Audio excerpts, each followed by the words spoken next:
Halo semua, hari ini kita akan bongkar neraca keuangan PT Bali Tawerindo tahun 2025. Kenapa?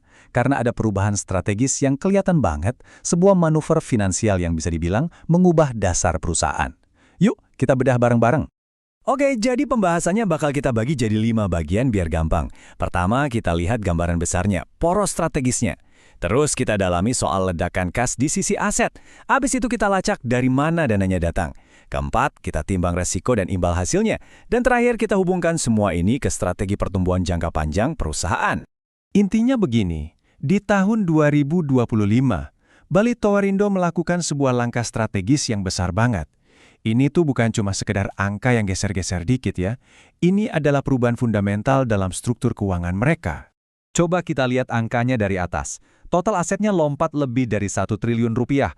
Dari 6,1 jadi 7,2 triliun. Tapi, liabilitas alias utangnya juga ikut membengkak. Dari 3,5 jadi 4,8 triliun. Jelas ini cerita soal ekspansi kan? Tapi pertanyaannya, dari mana duitnya? Nah, ini yang mau kita selidiki.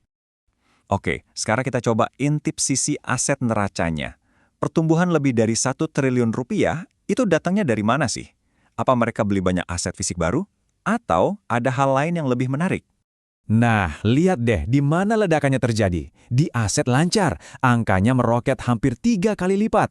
Dari sekitar 592 miliar jadi 1,72 triliun rupiah. Sementara itu, aset tidak lancar, yang isinya infrastruktur fisik mereka cenderung stabil. Ini dia petunjuk besar pertama kita. Biasanya nih, kalau ada lonjakan kayak gini, bisa jadi karena persediaan barangnya numpuk atau piutang ke pelanggan nambah. Tapi di kasus BI, bukan itu ceritanya. 2 pos itu nggak ada perubahan yang dramatis. Nah, jadi makin penasaran kan kita? Dan ini dia jawabannya. Hampir semua pertumbuhan aset lancar itu datang dari 1 pos doang, kas dan setara kas. Angkanya meledak dari cuma 190 miliar rupiah jadi 1,27 triliun rupiah. Wow, ini bukan sekedar uang di bank ya. Ini adalah dana perang strategis yang sengaja disiapkan perusahaan. Oke, pertanyaan paling logis sekarang, ya kan? Apalagi buat seorang investor. Dari mana datangnya duit segede ini? Perusahaan kan nggak mungkin nemu 1 triliun rupiah di jalan gitu aja. Pasti ada sumbernya. Yuk kita cari tahu di bagian selanjutnya. Sip, sekarang kita pindah ke sisi lain neraca, liabilitas, dan ekuitas.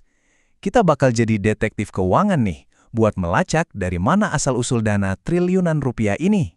Pertama-tama kita bisa langsung coret ekuitas. Udah pasti bukan dari sini. Total ekuitasnya malah turun sedikit, artinya perusahaan nggak nerbitin saham baru buat dapat dana.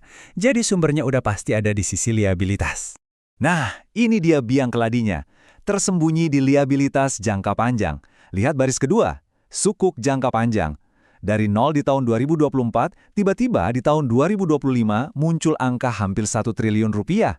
Dan di saat yang sama, utang bank jangka panjangnya justru berkurang.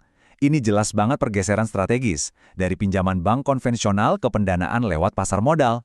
Artinya apa? Sukuk sekarang jadi komponen yang penting banget dalam struktur utang perusahaan. Ini adalah diversifikasi yang disengaja.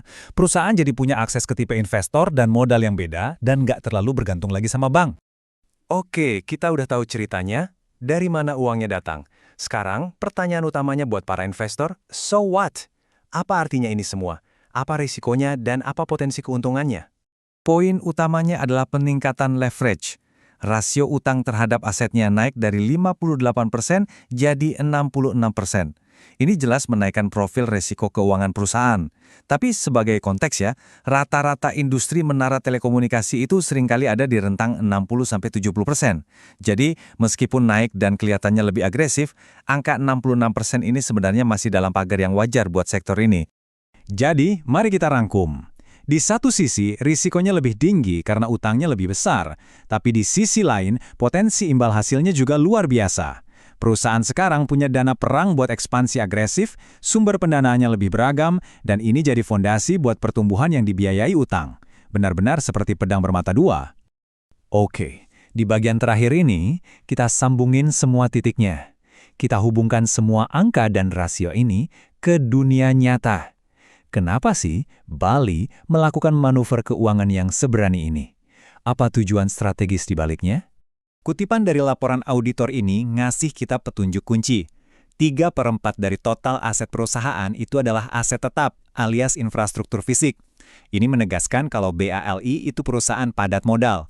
Dan bisnis yang padat modal butuh apa? Tentu saja modal yang besar untuk bisa tumbuh. Dan inilah tujuan akhirnya. Dana perang lebih dari 1 triliun rupiah itu bukan buat disimpan aja.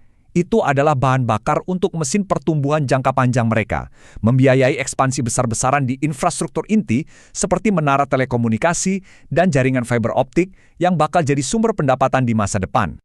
Jadi kesimpulannya gimana? BLI sudah mengubah total neracanya.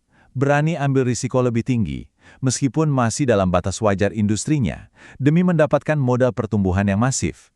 Pertanyaan besarnya sekarang adalah, apakah mereka bisa mengeksekusi strategi ini dengan baik?